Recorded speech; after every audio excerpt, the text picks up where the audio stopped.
Vivió 7 años con un cadáver en su cama y lo llamaba Amor.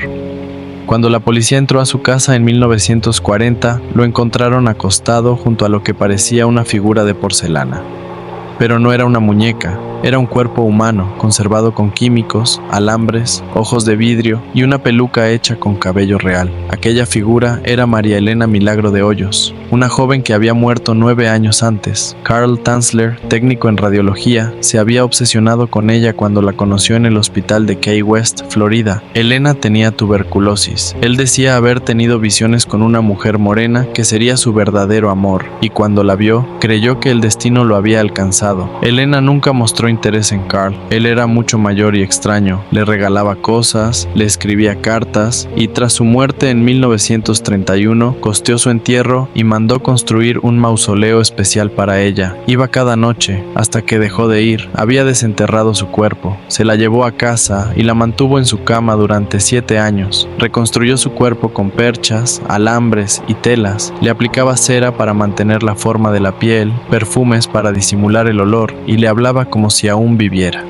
La hermana de Elena notó algo raro y alertó a la policía. Cuando registraron la casa, encontraron la escena más retorcida que haya visto el pueblo de Key West. Carl dormía con el cuerpo en una cama rodeada de velas, flores secas y poemas de amor. Fue arrestado, pero el caso quedó libre por prescripción de tiempo.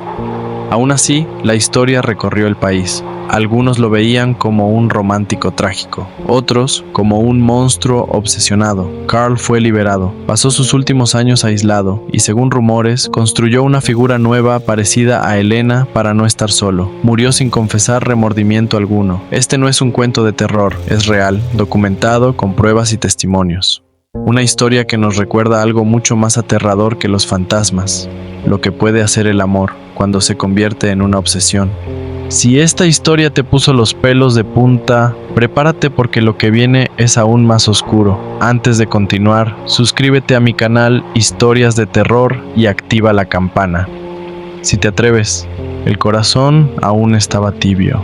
Así lo encontraron, envuelto en una bolsa marrón sobre la estufa, como si fuese un trofeo doméstico, un recordatorio grotesco de que la carne humana no siempre reposa en paz. En la lúgubre granja de Plainfield, Wisconsin, los policías no sabían si estaban en una escena del crimen o dentro de una pesadilla escrita por el mismísimo demonio. Cuerpos desmembrados, cráneos transformados en tazones, piel usada como tapicería, una lámpara con rostro humano como pantalla. El infierno había echado raíces en el campo americano, y su jardinero era Edward Theodore Gain. Para entender cómo se llegó a ese infierno, hay que caminar hacia atrás, entre pasos de tierra húmeda y telarañas del alma, hasta el principio del final.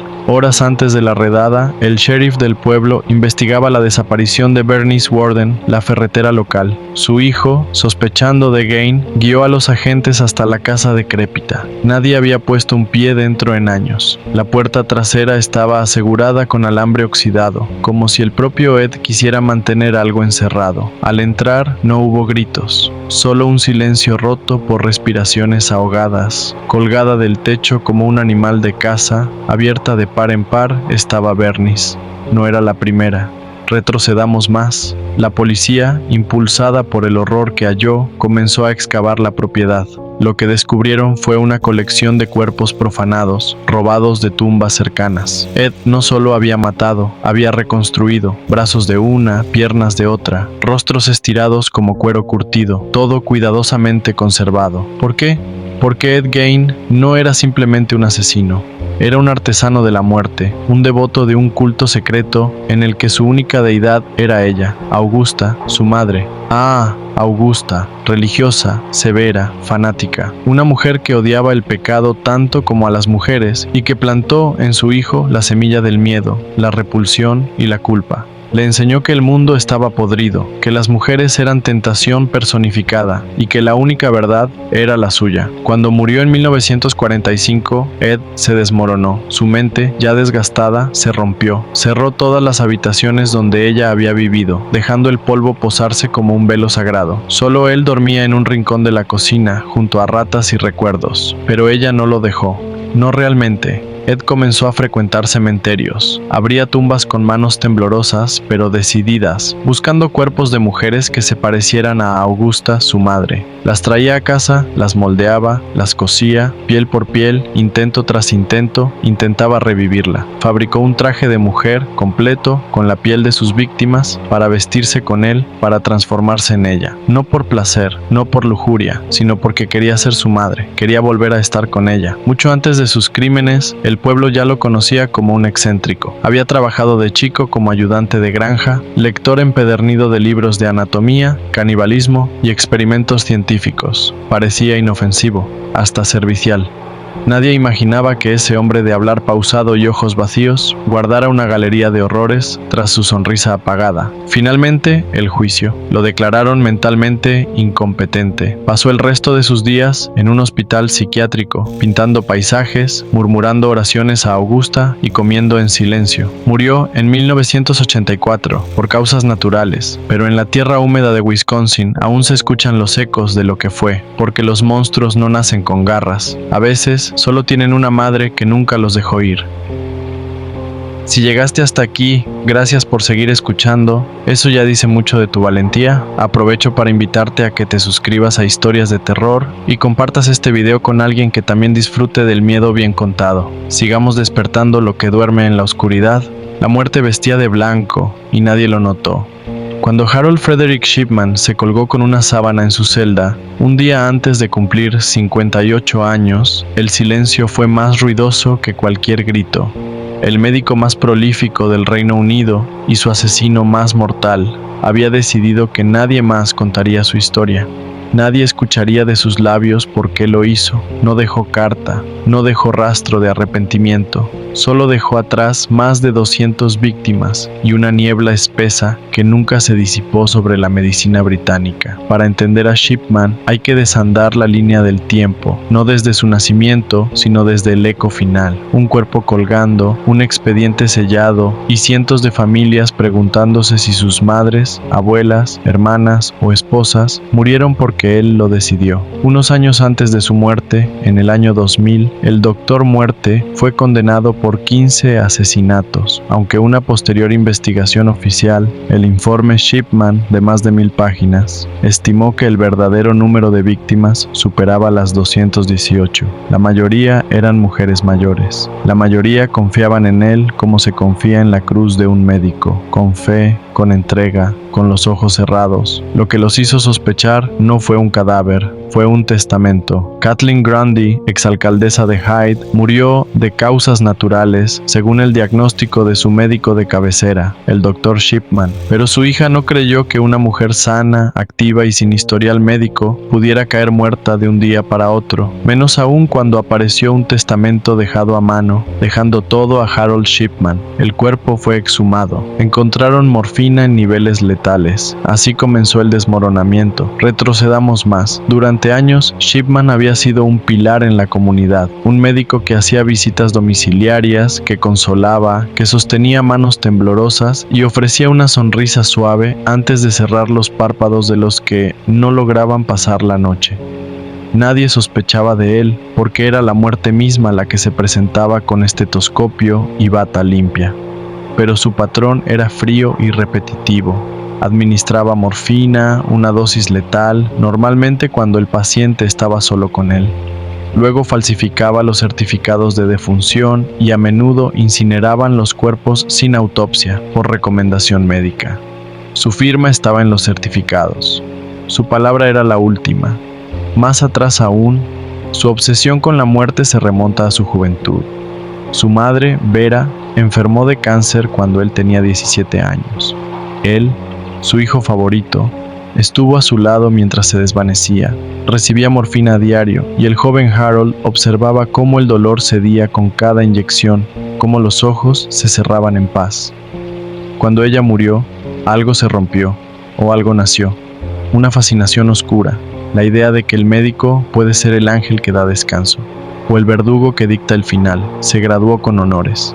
trabajó en varios hospitales. Incluso fue investigado por adicción a la petidina, un opiáceo, pero siguió ejerciendo. Nadie lo detuvo. Nadie cuestionó cuántos pacientes suyos morían en circunstancias similares. Era un hombre metódico, frío, con una letra prolija y un récord impecable. Sus víctimas no gritaban, no luchaban, solo cerraban los ojos, convencidas de que estaban en buenas manos, y esas manos eran de Harold Shipman. Cuando finalmente cayó, el sistema de salud británico tembló. Cambiaron los protocolos, los certificados, las auditorías, pero nada devolvió a los que él eligió llevarse. Y así se fue, con la misma calma con la que mató, en silencio, sin sangre, sin cuchillos, solo una sábana, un gancho y la sombra eterna de un médico que jugó a ser Dios y ganó cada partida.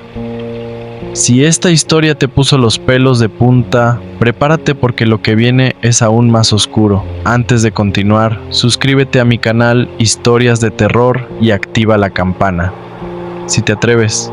La historia de Dorotea Puente, la abuelita que desvivía a sus víctimas en silencio. Ella servía té con galletas mientras los forenses extraían cuerpos del jardín, su cabello perfectamente peinado, su voz dulce, su vestido floreado. Nadie imaginaba que bajo el césped recién regado de su casa victoriana, en Sacramento, California, yacían 7 cadáveres. Una fosa común con nombre propio, Dorotea Puente. Corría noviembre de 1988.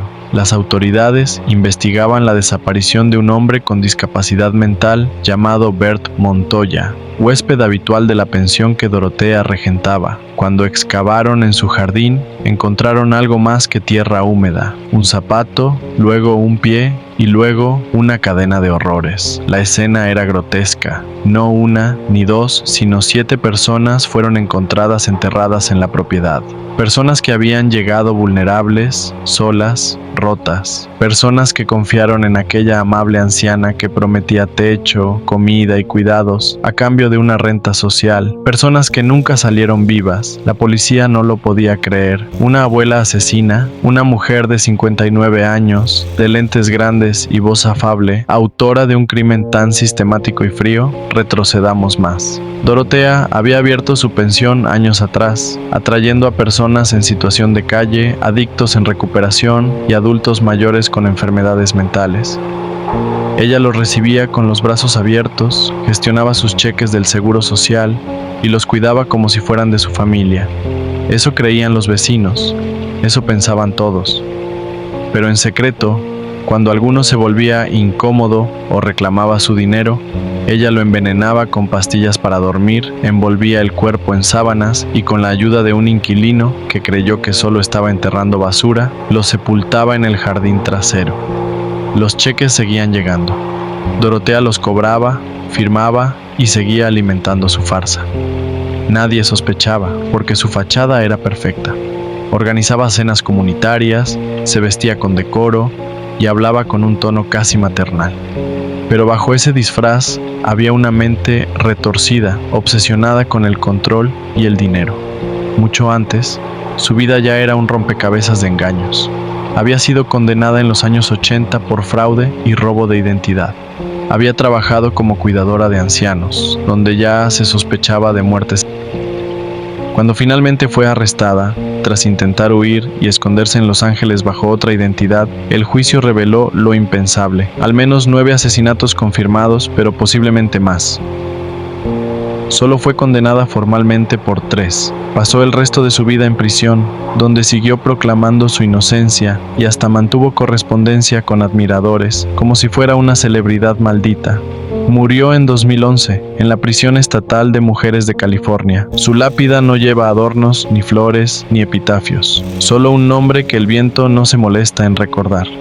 Pero en Sacramento hay quienes aún pasan frente a la vieja Casa Blanca de la calle F y sienten un escalofrío, porque la muerte no siempre llega con cuchillos o gritos. A veces llega con galletas, sonrisas. Nota importante: todos los relatos narrados en este canal están basados en historias recopiladas desde diversas fuentes en internet y no siempre cuentan con verificación oficial. Historias de Terror tiene como único propósito entretener, generar suspenso y compartir el misterio con quienes disfrutan de lo paranormal.